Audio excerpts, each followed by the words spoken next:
dire ça. Wouh!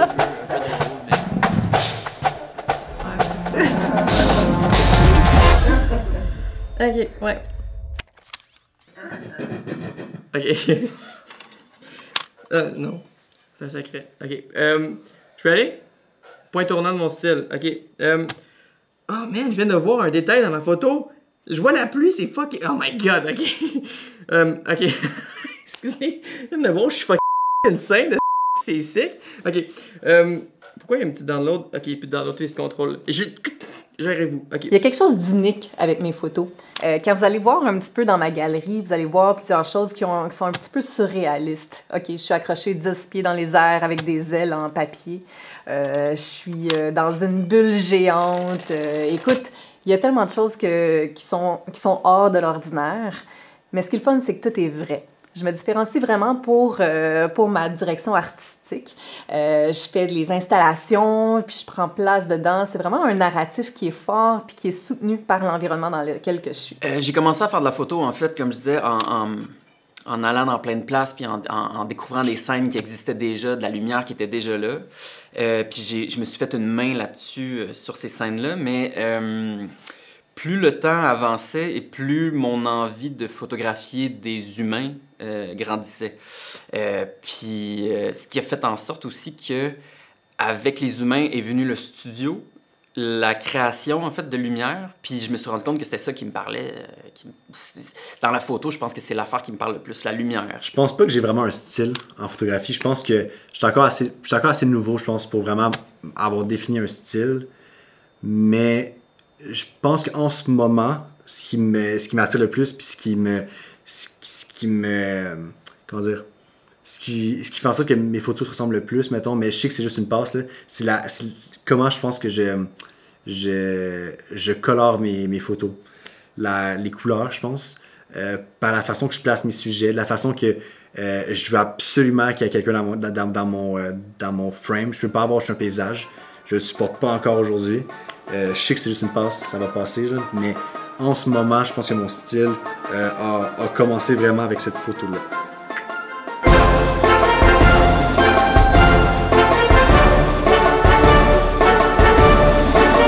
À la base, cette photo-là, je pense que ça a commencé avec... c'est une photo vraiment, vraiment plate, elle était plus large, là, puis là, finalement, je l'ai mis sur la verticale pour cet effet de plus grand que nature. Mais le style que je parlais, en fait, c'est vraiment le ton un peu... pas par son style monochrome, parce qu'il n'y a pas juste une couleur, mais c'est quasiment genre... C'est monochrome, puis Okay. Mais pas multicolore, parce que c'est deux couleurs, genre j'aime pas qu'il y ait beaucoup de couleurs. T'as isolé les couleurs que tu voulais, en gros. Tu pourrais dire ça même. Ouais. Alors, mon style. Quel est mon style? Bien, en fait, dépendant dans quel type de photographie que j'évolue, j'essaie d'avoir des styles qui vont se démarquer. C'est toujours ça, la base de mon travail. D'abord, quand je... OK. Si je retourne vraiment quelques années à l'arrière, j'ai probablement fait environ 300 mariages dans ma vie. Alors, j'ai été plusieurs années à faire des photos de mariage. Et ça m'a permis vraiment de travailler avec des gens qui étaient plus ou moins habitués d'être devant une caméra, qui étaient nerveux parce que c'était la journée de leur vie, les éléments de la météo. En fait, les plus belles photos de mariage que j'ai faites, je crois, c'était les pires journées de la météo. Parce que j'étais obligée de trouver d'autres solutions, trouver d'autres moyens d'éclairer les clients et non pas être, la photo à l'extérieur dans le parc, là, c'était pas possible. Donc, j'aimais beaucoup travailler avec la lumière ambiante, la lumière d'une fenêtre, le réflecteur simplement. Et puis, à un moment donné, j'ai réalisé que c'était plus efficace pour moi que de faire les photos traditionnelles à l'extérieur. Mes mariages, dans ce temps-là, les photographes qui faisaient ce type d'événement-là travaillaient avec des caméras 2,4. Mais là, c'est certain que je retourne longtemps en arrière, là. On utilisait des films à ce moment-là. C'était des films... dans les caméras 2,4, c'était des films 12 poses, c'était des 24 poses. Alors, on changeait souvent de film et évidemment, c'était dispendieux. Mais je me suis rendu compte assez vite que c'était pas pour moi, que j'avais besoin, moi, de bouger un peu plus, puis encore là, d'aller capter beaucoup plus que les fameuses 12 photos officielles qui devaient se retrouver dans un album. Donc, j'ai commencé, moi, à faire mes mariages avec une caméra 35 mm. Ben, en fait, 3 caméras 35 mm. Alors, dans mon coup, j'avais une caméra qui contenait du film couleur, j'avais une caméra qui contenait du film noir et blanc, un 400 ASA, et j'avais une autre caméra qui contenait du 3200 ASA en noir et blanc pour être capable d'aller chercher l'ambiance. Alors, à la fin de mon mariage, plutôt que d'avoir 72 épreuves à livrer, je me retrouvais peut-être avec un 500-600 photos. J'arrête pas de dire donc en plus, puis ça va clairement commencer de même. Quand j'ai commencé la photographie, je me concentrais vraiment plus sur le côté technique, plus sur la caméra en soi. Puis c'est vraiment plus tard que j'ai découvert l'univers de la retouche photo. Au départ, j'utilisais des logiciels comme Lightroom juste pour le minimum, c'est-à-dire contraste, luminosité. Puis éventuellement, j'ai commencé à travailler en retouche photo. Puis j'ai découvert vraiment tout un autre univers de couleurs, entre autres. Puis j'ai commencé à appliquer ça aussi dans mes photos personnelles. Donc cette photo-là, qui est en fait une photo qui a été prise à Bali.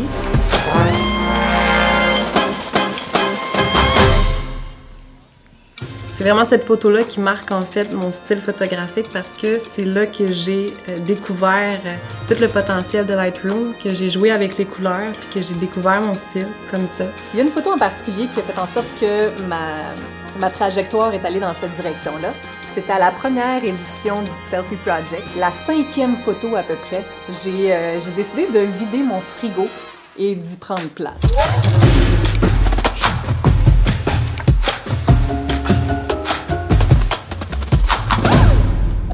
J'ai appelé cette photo-là « Cold Chilling ». C'est là où j'ai trouvé un plaisir à mettre un narratif important dans mes photos. Donc, de pas seulement prendre un selfie ou un portrait, mais d'y ajouter une certaine valeur avec une explication ou un message qui passe à travers. Donc, dans cette photo-là, « Cold Chilling », ben, je suis dans mon frigo avec une bière à la main, puis, ben, écoute, je prends mon temps. « Cold Chilling ». Donc, dans ma carrière de photographe et vidéaste et tout ça, il y a eu plusieurs œuvres que j'ai faites qui sont sorties du lot un peu. Il y en a une, par exemple, une de mes premières vidéos qui m'a fait que j'étais capable de faire de la vidéo puis de faire des histoires. C'est moi qui descendais, qui voyais quelqu'un dehors, qui allait dire « Qu'est-ce que tu fais là? » Et l'autre sort un épée laser à la place d'un balai et on se bat, il y a une explosion, voilà. C'était linéaire, c'était une histoire. Puis ce genre de photos-là, de vidéos-là, qui m'a fait en sorte que les gens ils ont apprécié ce que j'ai fait. Phrase qui n'a pas de sens. Cette première vidéo-là que les gens ont apprécié, c'est me dit ok, c'est bon, je peux faire de la vidéo. Mais il y a l'équivalent en photo de ça. C'est là que je m'en venais. Fait que l'équivalent en photo, c'est cette photo-là. La photo qui a été le point tournant de mon style, c'est celle-ci.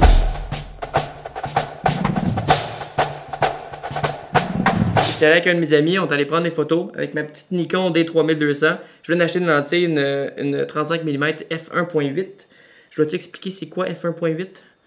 Je suis ok, parfait, d'accord. C'est bien. Si je pouvais genre partir chacune de mes photos dans le noir puis de bâtir l'éclairage exactement comme je souhaite, ça pour moi c'est comme la situation idéale. Fait que en début de carrière ou en début de... Quand j'ai commencé à faire de la photo, j'étais beaucoup en lumière naturelle, puis plus le temps avançait, plus j'incorporais des flashs, j'incorporais de la lumière artificielle, puis finalement, maintenant, souvent, en fait, j'éclaire... le gros de mon style, c'est de l'éclairage studio, de l'éclairage qui est travaillé. Souvent, je vais recréer de la lumière naturelle, mais tout va être très contrôlé. Puis, à un moment donné, dans mon parcours, j'ai découvert le photographe Gregory Crewdson, qui est un photographe américain qui travaille souvent avec des acteurs. Puis, à cause de mon parcours de théâtre, puis de télé, de cinéma, cet amour-là de la fiction, des scènes, des acteurs, du jeu, je trouve que quand j'ai découvert Gregory Crewdson, le photographe, ça a été comme une espèce de coup de foudre parce que lui, il travaille avec des acteurs, puis c'est comme s'il faisait des scènes de cinéma, mais en photo. Fait que c'est un peu comme si on regarde un film, on fait pause, puis là, paf, c'est sa photo. Puis ça m'a vraiment beaucoup parlé parce que ça mélangeait en fait les deux métiers que j'aimais le plus, celui de la photo et du jeu et /cinéma/télé. si je parle un petit peu de mon style de retouche, en fait, c'est vraiment marqué par les couleurs de la terre. Donc, tout ce qui est vert, jaune. J'adore les couleurs chaudes plus que froides. Donc, ça donne ce genre de choses-là. Puis, mon intérêt pour la retouche est même aujourd'hui rendu vraiment plus grande que la photo en soi, que prendre les photos. Donc, mon moment préféré, c'est vraiment ça. C'est quand je reviens d'un photoshoot puis que je m'assois derrière mon ordinateur puis que je me mets à retoucher. J'aime vraiment ça, voir le processus d'une photo qui est flat, qui est raw, puis de voir tout son potentiel, son résultat, en fait, à la fin. Fait que, qu'est-ce qui caractérise, je pense, cette photo-là, puis ma démarche éventuellement, c'était vraiment le vibe, pas monochrome, mais quasiment, mais d'isoler une couleur, puis de vraiment jouer avec ça, peut-être avec du noir ou du orange, des fois ça va être du vert avec... c'est maximum 2 couleurs, je pense, que j'ai envie de dire dans ce que je fais. Peut-être parce que j'ai pas encore le talent ou l'audace d'y aller avec plein de couleurs, puis c'est vraiment un plus gros travail de colorisation, mais aussi d'agencement. Et là, c'était le plaisir de dévoiler les albums aux gens qui, eux, étaient emballés, en fait. J'ai réalisé à ce moment-là aussi qu'il fallait que je sorte de la norme, de ce qu'on nous présentait comme étant la façon de faire pour les photographes portraitistes. Alors, ça a connu un certain succès. L'autre style que j'ai eu à développer éventuellement aussi, ça a été au niveau des photos de famille, où est-ce que, encore là, je boudais un petit peu le studio. Et moi, je voulais me rendre à l'extérieur, je voulais prendre des photos des enfants qui couraient dans les parcs, qui lançaient des pierres dans l'eau, qui s'amusaient. C'était le style peut-être lifestyle qu'on connaît aujourd'hui, mais si on retourne 20-25 ans en arrière, ça se faisait pas nécessairement. L'autre volet qui a un petit peu modifié la façon dont je travaillais, c'est que j'ai commencé à travailler pour des revues pour enfants. Alors, il y avait plusieurs années les revues juniors, grossesse et bébé. Alors, je créais des banques d'images et on choisissait les articles à illustrer selon les images que je leur apportais. Alors voilà, travail qui était fait un petit peu à l'envers. Mais la façon de procéder était que je me rendais dans des centres de petite enfance et j'avais des accords avec les parents qui me permettaient de prendre des photos de leurs enfants en échange d'abonnement à la revue. Alors, les centres de petite enfance recevaient des piles de revues à chaque nouvelle édition, les remettaient aux parents, puis là, les parents avaient bien hâte de voir si les enfants étaient à l'intérieur. Mais ça m'a donné la chance de travailler. C'était en diapositive 35 mm dans ce temps-là. Alors, ça m'a permis de travailler avec les enfants et puis d'apprendre la spontanéité et aussi de pouvoir s'adapter rapidement à tous les changements de situation. Je sais que... Oui. Je trouve que c'est intéressant. Ouais, on en parle.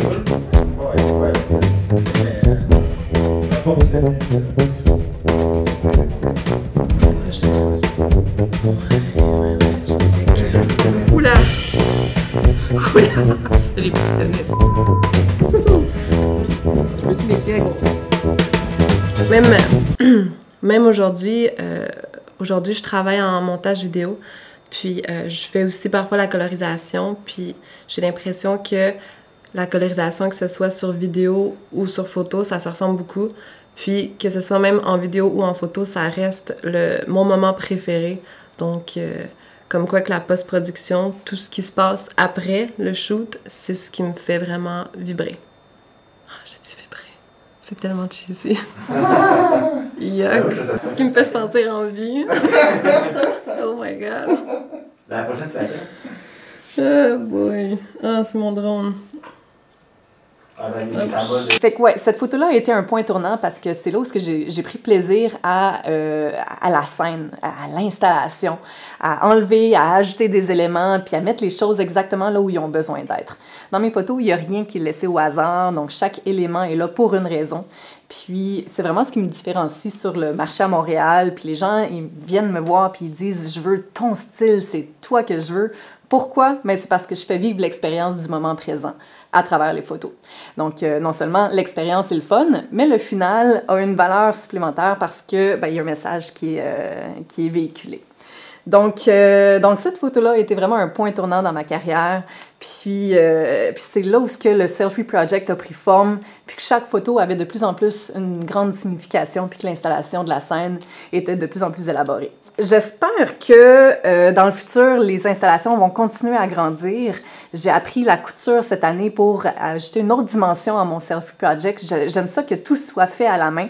Tout a le potentiel d'être fait sur ordinateur, j'en suis consciente, mais de le faire en vrai, c'est encore bien plus le fun. Aujourd'hui, ce que ça me permet, tous ces changements de style-là, c'est d'avoir une facilité à travailler avec les gens à l'extérieur et d'inventer des histoires, d'inventer des concepts. Alors, quand je planifie une session de photographie avec les sujets qui sont prêts à jouer le jeu, on peut créer des scènes qui sont absolument fantastiques, s'organiser pour que l'ambiance y soit. Évidemment, j'aime travailler l'éclairage à l'extérieur, donc j'apporte des équipements pour être en mesure de calibrer et de faire des choses dans des situations absolument incroyables, de luminosité, des couchers de soleil à couper le souffle, et puis d'avoir des portraits qui sont le plus naturels possible.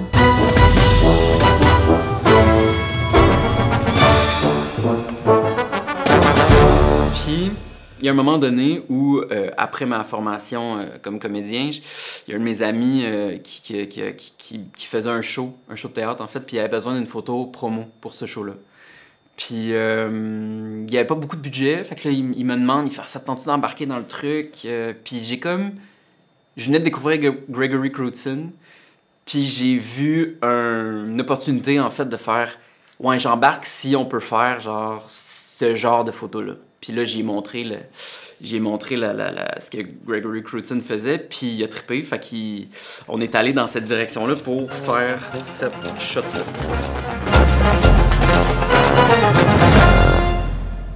Puis c'est pas mal, en fait, la shot qui a fait en sorte que, après ce shooting-là, après avoir fait toute la retouche, tout ça, parce que, en fait, tout le monde a été shooté séparément. Fait que j'éclairais tout le monde séparément, la caméra bougeait pas, puis après ça, Photoshop, j'ai mélangé tout le monde. Puis, c'est ce style-là, en fait, qui a caractérisé tout le style que j'ai maintenant. C'est ce genre de photo-là qui a fait en sorte que ma carrière a pris une certaine direction.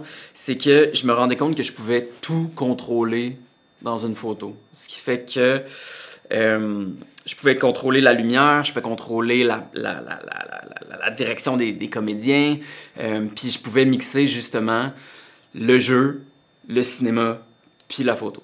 Puis à partir de cette photo-là, ça m'a donné le go pour aller... c'est un peu ce qui m'a donné la poussée pour toutes mes autres shoots. Puis c'est ce que j'aime vraiment faire, c'est créer des scènes cinématographiques en photo. Donc, cette photo-là, c'était comme vous le voyez, en plein hiver. C'était en automne. Puis on était sur une route et il pleuvait. Et je viens de remarquer moi-même dans ma photo qu'il y a des petites gouttes de pluie qui sont là en arrière, ou des postillons, on le sait pas. Puis, Simonac. OK. Hey! Voilà. Donc, j'aime bien. Ce que j'aime beaucoup de cette photo-là, c'est qu'il y a une ligne droite. Elle n'est pas centrée, mais elle est droite. Elle n'est pas centrée, ça me gosse. Puis, on a un sujet très clair ici. Très clair et très mouillé. C'est une petite feuille. Et cette photo-là, avec les couleurs, tout ça, ça fait que les gens ont vu ça. Puis en plus, encore récemment, justement, je la regardais, puis j'avais jamais remarqué avant, mais maintenant, je peux juste voir ça, je vois que ça. Mais à la base, c'était pas l'intention, mais on voit un monstre dans la montagne. Je pense que je vais faire un dessin.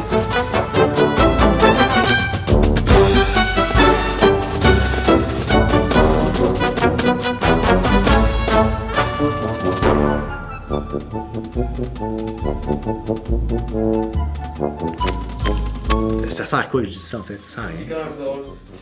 Quasiment une note à toi-même.